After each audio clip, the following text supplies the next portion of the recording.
Hello जी, नमस्कार। कैसे हैं आप सभी लोग और कैसी चल रही है आपकी पढ़ाई। हमारा नाम बायो अमन है और आप सभी का स्वागत करते हैं बायो अमन इंस्टीट्यूट प्रयागराज के इस प्यारे से यूट्यूब चैनल पर। दोस्तों, हम लोग पिछली क्लास में पढ़े थे मार्केंसिया के बारे में, ठीक है। तो हम लोगों ने क्या देखा था प्यारे बच्चों, हम लोगों ने देखा था दोस्तों, ठीक है। सॉरी, माफ़ करिएगा, क्योंकि क्लास 11th और 12th को पढ़ाते पढ़ाते ना चाहे प्यारे बच्चों निकल जाता है। खैर, आप बच्चे तो नहीं है ना, लेकिन कुछ बच्चे हमसे जो 11th और 12th में पढ़े थे, उसके बाद अगर वो बीएससी और एमएससी की तैयारी कर रहे हैं, पढ़ रहे हैं, तो उनको काफ़ी हेल्प मिलता है इन वीडियोस से। और अक्सर कमेंट करते रहते हैं बच्चे कि भैया वीडियोस बनाइए, वीडियोस बनाइए। तो काफ़ी दिन से ये क्लासेस कंटिन्यू नहीं हो पा रही थी, क्योंकि टाइम की बहुत ही ज़्यादा कमी होने की वजह से ये क्लासेस नहीं हो पा रही थी, ठीक है। लेकिन अब आपसे जो है क्लासेस आपकी रेगुलर स्टार्ट हो जाएंगी, ठीक है। सबसे पहले हम आपको बता दें, ये जो क्लासेस है ना, ये अगर आप आगे चल के टीजीटी और आप पीजीटी का एग्जाम देते हो ना, टीजीटी पीजीटी, आपको पता है कि टीजीटी और पीजीटी में आपसे जूलॉजी और बॉटनी दोनों पूछा जाएगा। क्या पूछा जाएगा? जूलॉजी और बॉटनी, ठीक है। जूलॉजी और बॉटनी दोनों से प्रश्न आएंगे, ठीक है। तो यदि आप टीजीटी और पीजीटी के लिए प्रिपेयर कर रहे हो तो भाई नो डाउट आप लोग आराम से पढ़िए। आपको पता है टीजीटी और पीजीटी का सिलेबस क्या है, वो आपका बीएससी और एमएससी का सिलेबस है, ठीक है। तो उसी के अकॉर्डिंग हम लोग पढ़ेंगे। डन? बताइए, क्लियर है यहाँ तक? तो जो है पुरानी क्लास में हम लोगों ने एगेरिकस को पढ़ा था, मार्केंसिया को पढ़ा था, राइजोपस को पढ़ा था, है ना। सब चीज़ें हमने पढ़ लिया था। तो आप लोग प्लेलिस्ट पर जाइएगा, उन वीडियो को देखिएगा। और आज का जो हमारा टॉपिक है, ठीक है, आज का जो हमारा टॉपिक है वो हमारा टॉपिक है आपका एंथोसिरोस का। किसका? आज का जो हम लोग पढ़ेंगे वो पढ़ेंगे एंथोसिरोस, ठीक है। तो आज फाइनली हम लोग क्या स्टार्ट करेंगे? आज हम लोग स्टार्ट करेंगे एंथोसिरोस, ठीक है। बताइए, एंथोसिरोस, है ना। ये पेन थोड़ा सा आज बड़ा अजीब तरीके से चल रहा है भाई, 1 मिनट रुकिएगा।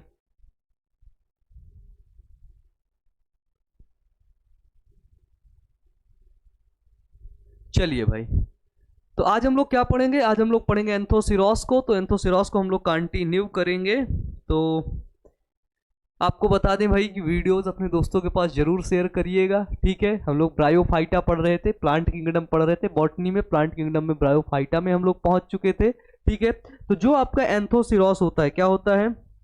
जो आपका एंथोसिरोस होता है, इसको हॉर्न वर्ड के नाम से भी जानते हैं। तो इसलिए हम इसको लिख सकते हैं क्या, कि ऑल्सो नोन एज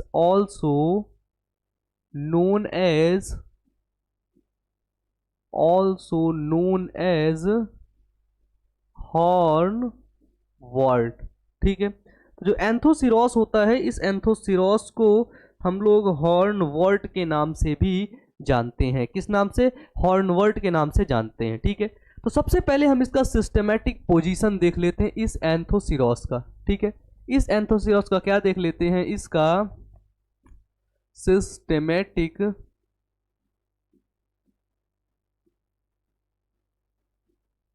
पोजीशन देख लेते हैं, ठीक है। तो अगर सबसे पहले इसके सिस्टमैटिक पोजीशन की बात की जाए, तो सबसे पहले अगर बात की जाए किस किंगडम में आता है, सबसे पहले हम इसके किंगडम की बात करें यदि, तो ये आता है आपका किंगडम प्लांटी में, ठीक है। ये क्लियर है। अब अगर इसका डिवीजन की बात की जाए, ठीक है, जब भी हम सिस्टमैटिक पोजीशन देखते तो हम सबसे पहले सिस्टमैटिक पोजीशन देखते हैं, आखिरकार इसको कहां कहां पर रखा गया है, ठीक है। तो किंगडम तो देख लिया, अब इसके बाद हम इसका देखते हैं डिवीजन, ठीक है। तो ये किस डिवीजन में आता है, ठीक है। तो ये आता है डिवीजन ब्रायोफाइटा में। किस में आता है? ब्रायोफाइटा में आता है, ठीक है। तो हमने देखा किंगडम, फिर देखा डिवीजन, अब देखते हैं इसकी क्लास, ये किस क्लास में आता है। तो इसकी जो क्लास है उसको बोलते हैं एंथोसिरोटॉप्सिडा,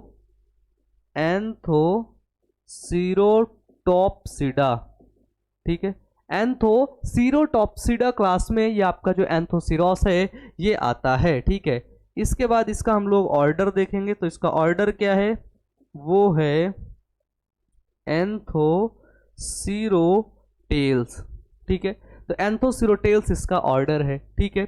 फिर इसके बाद इसका हम अगर फैमिली देखेंगे, क्या देखेंगे, इसकी फैमिली देखेंगे तो फैमिली क्या है, फैमिली में एसी जोड़ देते हैं, आपको पता है, तो क्या हो जाएगा, एंथोसिरोटेसी। ठीक है। इसके बाद यदि इसका हम लोग जीनस देखेंगे तो जीनस क्या है, तो जीनस है आपका एंथोसिरोस। ठीक है, ये हुआ इसका जीनस। ठीक है, तो ये हुआ इसका systematic position.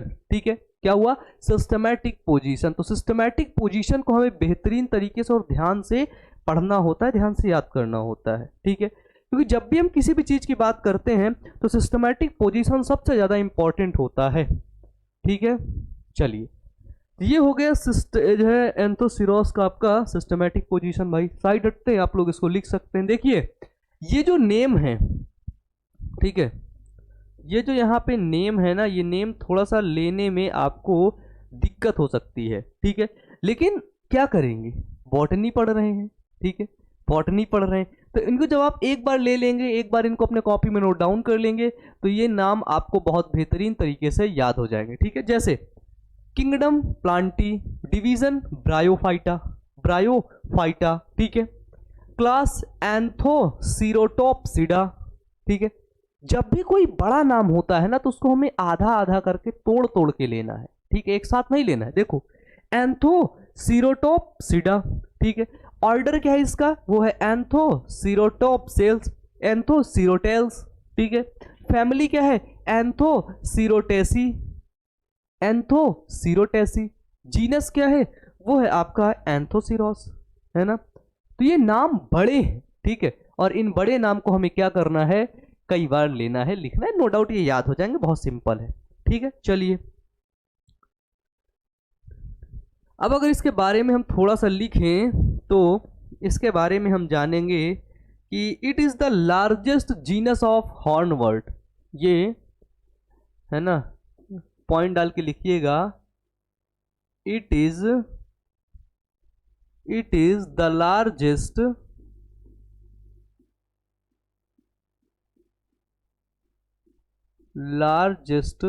Genus of hornwort. ठीक है, यानी कि इस हॉर्नवर्ट का सबसे बड़ा जीनस होता है। ठीक है, hornwort and it is found inhabiting globally. ठीक है, ये यल है भैया। ठीक है, तो मतलब ये ग्लोबली पाए जाते हैं। ठीक है, ये एंथोसिरोस जो जीनस है, ये जो इसका जीनस है वो सबसे बड़ा जीनस है, और it is found inhabiting globally, मतलब पूरे विश्व भर में ये पाए जाते हैं। ठीक है, ये है एंथोसिरोस के बारे में। इसके बाद अगर हम इसका हैबिटाट देखें, क्या देखें, अगर हम इसका हैबिटाट देखें, ठीक है, हैबिटाट जिसको बोलते हैं हिंदी में वास स्थान।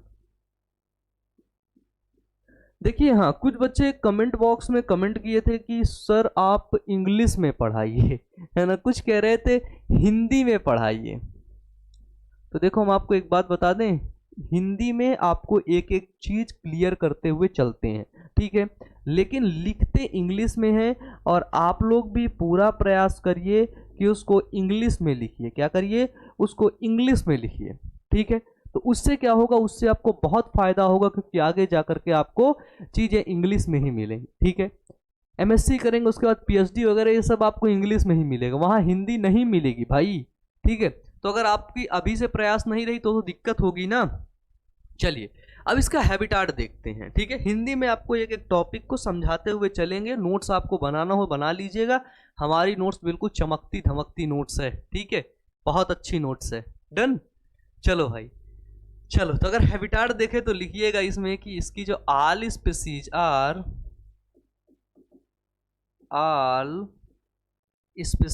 Are cosmopolitan. ठीक है, cosmopolitan and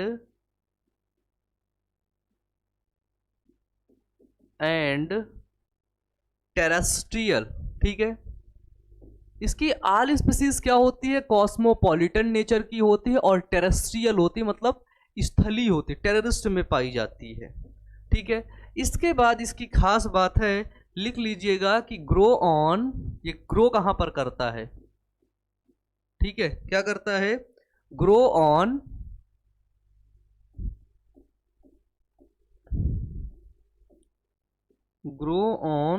सैडी and moist place, ठीक है। सैडी और मॉइस्ट प्लेस में ये क्या करता है, ग्रो करता है, ठीक है। जहां पर हल्का नम होता है, मिट्टी होती, वहीं पर ये जो है एंथोसिरोस आपका ग्रो करता है, ठीक है, क्लियर है। अगर इसकी बात की जाए, लेकिन इसकी जो कुछ स्पीसीज हैं, ठीक है, तो हम लिखेंगे कि सम स्पीसीज और, है ना, सम species are grow on decaying plant, ठीक है। डिकेइंग प्लांट मतलब जो प्लांट डिके हो रहा है, जो प्लांट खराब हो रहा है, उस पर इसकी कुछ स्पीसीज एंथोसिरोस की ग्रो करती है, ठीक है। अब अगर हम इसके एग्जाम्पल की बात करें तो इसके कुछ एग्जाम्पल देख लेते हैं, ठीक है, कुछ उदाहरण देख लेते हैं, फिर इसके बारे में और बात करते हैं, ठीक है। जैसे आपका है वो है एंथोसिरोस, ठीक है। देखो, तो आपका जो एंथोसिरोस एक है जिसको बोलते हैं एंथोसिरोस हिमालयनसिस, ठीक है। एंथोसिरोस हिमालयनसिस जो है वो आपका इसका एक स्पीसीज है, ठीक है। कौन है, एंथोसिरोस हिमालयनसिस, डन, बताइए, क्लियर है।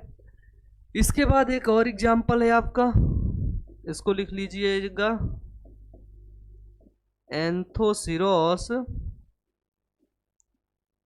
इरेक्टस, ठीक है, ये इरेक्टस है, ठीक है। तो जो एंथोसिरोस इरेक्टस है आपका, इरेक्टस, ये भी आपकी एक स्पीसीज है, ठीक है। ये हो गया इसका हैबिटाट, ठीक है, क्या हो गया, हैबिटाट। तो ये कहां पर हमको बेसिकली देखने को मिलता है, इसकी कुछ स्पीसीज आपको डिकेइंग प्लांट में देखने को मिलेगी, ठीक है। ये ग्रो करता है सैडी और मॉइस्ट प्लेस पर ये ग्रो करता है, ठीक है। अब सबसे बड़ी चीज हम एंथोसिरोस के मॉर्फोलॉजी को समझेंगे, मॉर्फोलॉजी को जानेंगे, ठीक है। चलिए हम साइड होते हैं, आप इसको लिख सकते हैं, ठीक है। चलिए, ठीक है, आप लोग इसको नोट डाउन कर लीजिए, इसके बाद हम लोग कंटिन्यू करते हैं, करिएगा भैया, ये लीजिए और साइड हट जाते हैं। चलिए, तो अब हम लोग पढ़ेंगे, हम लोग अब जानेंगे इसके मॉर्फोलॉजी को, ठीक है। एंथोसिरोस की मॉर्फोलॉजी को समझेंगे।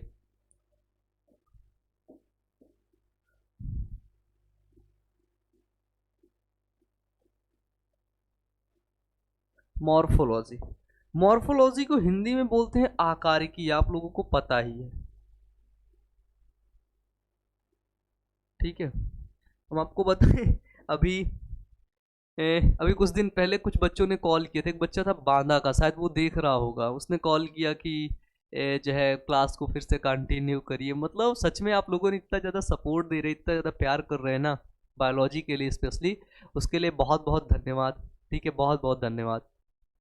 और अपने क्लास वाले दोस्तों के पास ना ज़रूर से ज़रूर शेयर करिएगा, ताकि और भी बच्चे वीडियोस को देख सके और अच्छे से पढ़ सके, ठीक है। देखो, सारे कॉन्सेप्ट यहाँ पर जो भी मैं आपको बताता हूँ, ठीक है, जितने भी यहाँ पर आपको मैं कॉन्सेप्ट को लेकर के आता हूँ, वो कॉन्सेप्ट एकदम क्लियर होते हैं, लाइन बाय लाइन होते हैं, और क्लियर के साथ साथ मैं ये प्रयास करता हूँ कि वो कॉन्सेप्ट बिल्कुल से सिंपल हो, ठीक है। कॉन्सेप्ट क्लियर तो है ही, ठीक है, लेकिन पूरा प्रयास रहता है कि कॉन्सेप्ट बिल्कुल सिंपल हो, ताकि आपको एक एक चीज़ें क्लियर हो जाए, ठीक है। ये पूरा प्रयास रहता है, और नो डाउट दोस्तों हमेशा रहेगा, ठीक है। चलिए, तो अब हम लोग पढ़ेंगे इसके मॉर्फोलॉजी को, ठीक है, इसकी आकारिकी को पढ़ेंगे। तो चलिए, अगर हम इसकी आकारिकी को देखेंगे तो सबसे पहले इसकी प्लांट बॉडी देखते हैं, ठीक है। इसकी प्लांट बॉडी, ठीक है।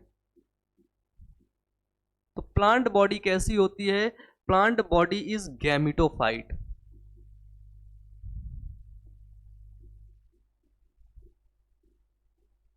ठीक है।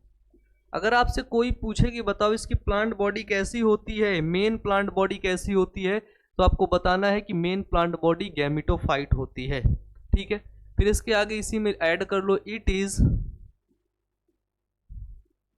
It is dark green in colour.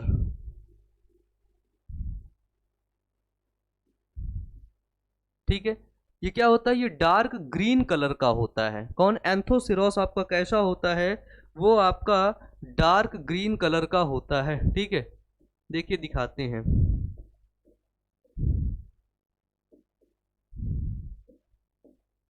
O sorry, यहाँ पे इंटरनेट शायद रेड लाइट है भाई, रेड लाइट है, सॉरी।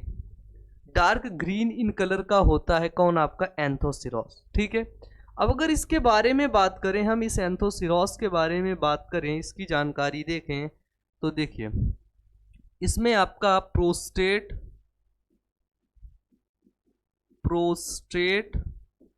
ठीक है, डॉर्सोवेंट्रल एंड लोब्ड थैलस देखने को मिलता है। ठीक है। यानी कि प्रोस्टेट होता है, डॉर्सोवेंट्रल सरफेस देखने को मिलेगी, और इसका थैलस कैसा होगा? तो लोब्ड थैलस देखने को मिलेगा यहां पर। ठीक है। इसके बाद इसमें कुछ वो करके लिखिएगा, ठीक है, कामा में। ठीक है। यहां पे लिखेंगे कि देयर इज नो डिस्टिंक्ट। ठीक है। डिस्टिंक्ट का मतलब होता है स्पष्ट। ठीक है। ठीक है। डिस्टिंक्ट का मतलब होता है स्पष्ट, DISTINCT। ठीक है। There is no distinct midrib. ठीक है। इसकी जो मिड रिप होती है वो क्या होती? स्पष्ट नहीं होती है। ठीक है। किसकी? एंथोसिरोस की। मॉर्फोलॉजी किसकी देख रहे हैं? तो वो देख रहे हैं हम एंथोसिरोस की। ठीक है।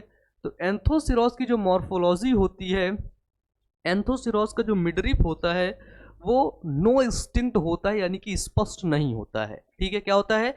स्पष्ट नहीं होता है। ठीक है। चलिए अब इसके बारे में थोड़ा सा सामान्य जानकारी इसके बारे में लिखेंगे। क्या लिखेंगे? कि वेंट्रल सरफेस के बारे में। ठीक है। वेंट्रल सरफेस, देयर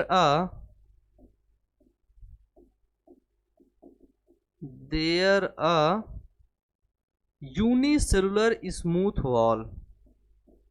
ठीक है। वेंट्रल सरफेस क्या होती है? There a unicellular smooth wall rhizoids. ठीक है। राइजॉइड्स क्या होता है? ये आपको पता है रूट लाइक स्ट्रक्चर होता है। ठीक है। तो ये क्या होता है? राइजॉइड। राइजॉइड आपका रूट लाइक स्ट्रक्चर होता है। ठीक है। तो ये है वेंट्रल सरफेस। तो ventral surface there are unicellular, ये एक कोशिकी होता है, यूनिसेलुलर होता है। ठीक है। और स्मूथ वॉल होती है किसकी? इसके राइजॉइड की। ठीक है। फिर यहाँ पर अंडरलाइन वो जो है इन्वर्टेड कामा में लिखेंगे। ठीक है। इन्वर्टेड कामा में लिख लीजिए कि scale and tuberculate, scale and tuberculated rhizoids are absent. ये बहुत इंपॉर्टेंट चीज है, इसीलिए हमने इसको कामा करके लिखवाया है। ये देखिए, ये जो लाइन है कि जो स्केल होते हैं और जो ट्यूबरकुलेट राइजॉइड्स होते हैं वो आपका एंथोसिरोस में क्या होते हैं? तो वो आपके एंथोसिरोस में एब्सेंट होते हैं, यानी कि अनुपस्थित होते हैं। ठीक है। इसके बाद अगर हम बात करें, ये आपका वेंट्रल सरफेस हो गया। फिर हम अगर इन वेंट्रल सरफेस की बात करें, मॉर्फोलॉजी चल रही है। ठीक है। चलिए, in ventral surface, in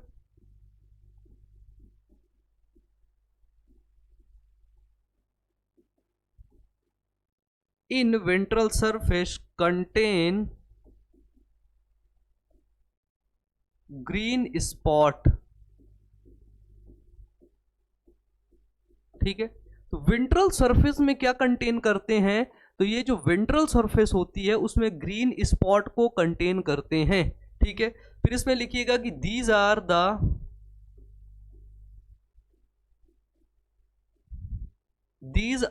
mucilage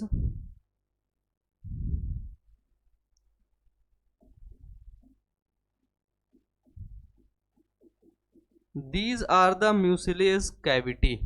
ठीक है, इन वेंट्रल सरफेस की बात हो रही है। ठीक है, डन।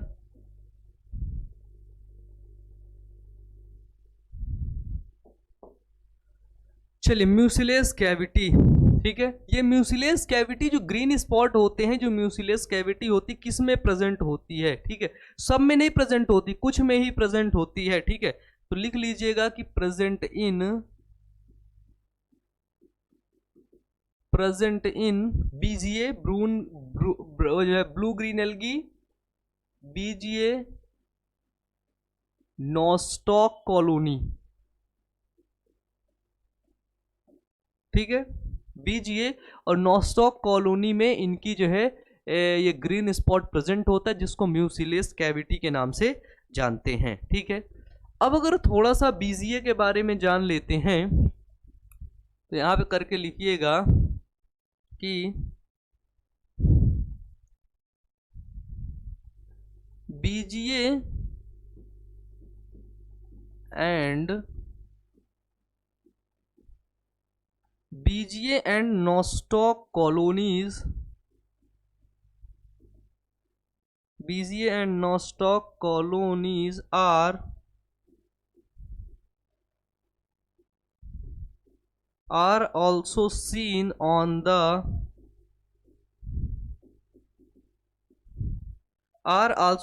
on the surface, ठीक है, which has a symbiotic relationship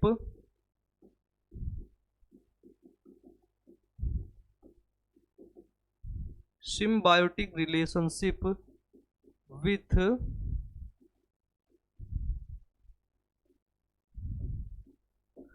Anthoceros.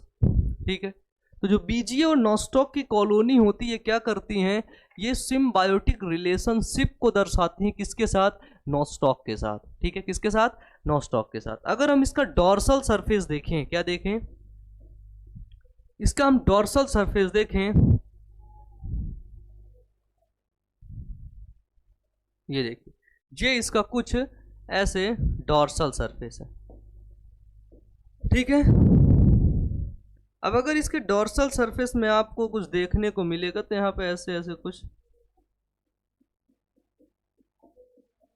बस। ठीक है, ये क्या है,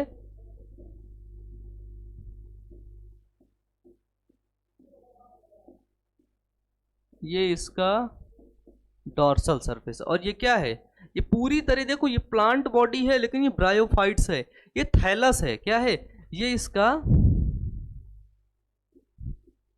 थैलस है। क्या है भाई, ये इसका थैलस है। ठीक है, अब इसको हम लोग कह सकते हैं थैलस लोब।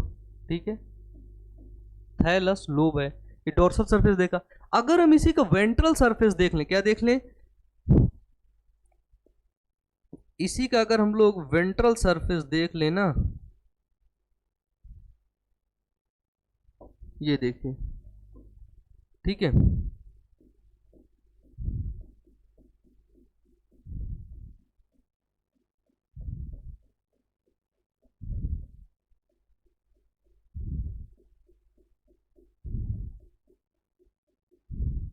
तो यहां पे आपने देखा इसका डॉर्सल सरफेस है ना, और ये है इसका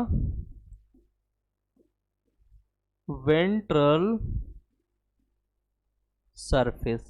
ठीक है, अब देखिए, डॉर्सल सरफेस में हमने आपको बताया कि इसका थैलस स्ट्रक्चर दिखा। ठीक है, और यहां पर हमने बताया आपको स्मूथ वॉल राइजोइड्स देखने को मिलती हैं, बताया है कि नहीं, बताइए। तो ये जो क्या है, ये आपका है, ये आपका स्मूथ वॉल राइजॉइड है। क्या है? स्मूथ वॉल राइजॉइड्स है। ठीक है, क्या है ये? स्मूथ वॉल राइजॉइड्स है। ठीक है, बताइए, बनाइए इसको।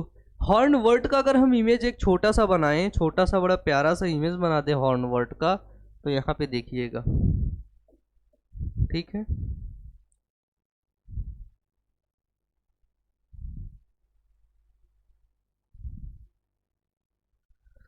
ये देखिए,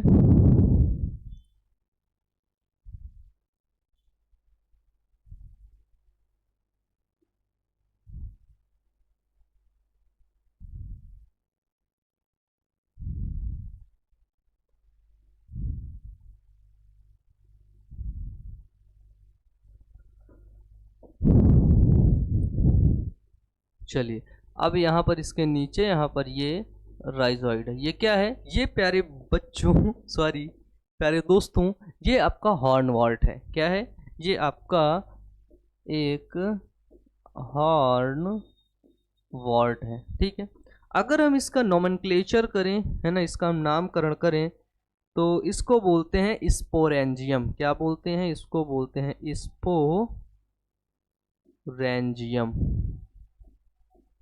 ठीक है, ये जो नीचे यहाँ पे हैं इनको बोलते हैं राइजॉइड्स, है ना। इसको तो सभी को पता होगा, क्योंकि जब आपने मार्केंसिया पढ़ा था तो वहाँ पे आपने पढ़ा था। ठीक है, अब यहाँ पर ये जो आपको दिख रहे हैं ना, ये देखो, ये वाला स्ट्रक्चर, ठीक है, ये हॉर्न लाइक स्ट्रक्चर दिख रहा है कि नहीं, बताइए। हॉर्न वर्ट इसको क्यों कहा जाता है? क्योंकि यहाँ पर हॉर्न लाइक स्ट्रक्चर दिखता है। ठीक है, तो ये आपका क्या है? तो ये आपका हॉर्न लाइक स्ट्रक्चर है। ठीक है, क्या है? हॉर्न लाइक स्ट्रक्चर देखने को मिलता है। ठीक है, बताइए, क्लियर है यहाँ तक? बनाइए भैया इसको, जल्दी से बनाइए सभी लोग। ठीक है,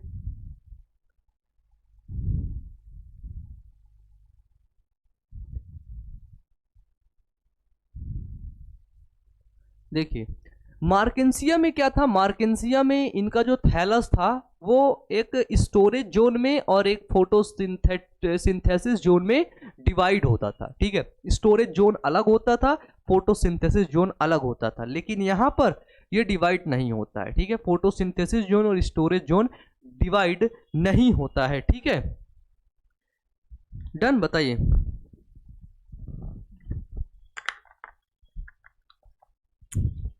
ये देखिए मेडिसिन भी है ना तुझे दवा खा के पढ़ाना पड़ रहा है भाई, बहुत दिक्कत हो गई। बनाइए जल्दी से बनाइए, वीडियो को पॉज भी कर सकते हैं। ठीक है, चलिए भैया, अब अगर हम यहाँ पे आगे देखें तो लिख लीजिएगा ये पॉइंट कि इट्स थैलस ठीक है, its thallus does not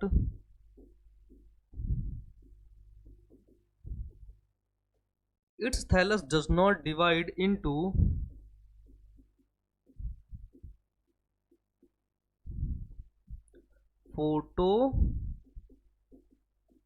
photosynthetic zone and storage zone।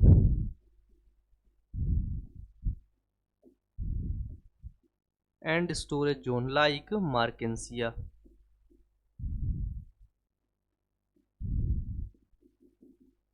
ठीक है, तो मार्केंसिया की तरह इसका थैलस एक फोटोसिंथेटिक जोन में, ठीक है, और स्टोरेज जोन में डिवाइड नहीं होता है। ये चीज ध्यान रखिएगा। ठीक है, अपनी बुद्धि में रखिएगा। ठीक है, और दूसरी सबसे बड़ी खास बात है कि बोथ जोन आर एब्सेंट। ठीक है, बोथ जोन आर एब्सेंट। ठीक है, तो दोनों जो जोन होते हैं वो दोनों जोन आपके एब्सेंट होते हैं। ठीक है, चलिए यहां तक क्लियर है। यहाँ तक क्लियर है एंथोसिरोस का। अब एंथोसिरोस को हम लोग पूरा पढ़ेंगे, ठीक है, पूरा कंप्लीट पढ़ेंगे। तो हम लोग अब इसका पढ़ेंगे इंटरनल स्ट्रक्चर ऑफ थैलस, ठीक है, एंथोसिरोस का इंटरनल स्ट्रक्चर ऑफ थैलस, जिसको पढ़ेंगे नेक्स्ट क्लास में, ठीक है। तो आप लोग अच्छे से पढ़ते रहिएगा, मेहनत करते रहिएगा, मिलेंगे नेक्स्ट क्लास में, ठीक है। तो बहुत बहुत धन्यवाद दोस्तों, और कमेंट बॉक्स में कमेंट करके ज़रूर बताइएगा। धन्यवाद दोस्तों।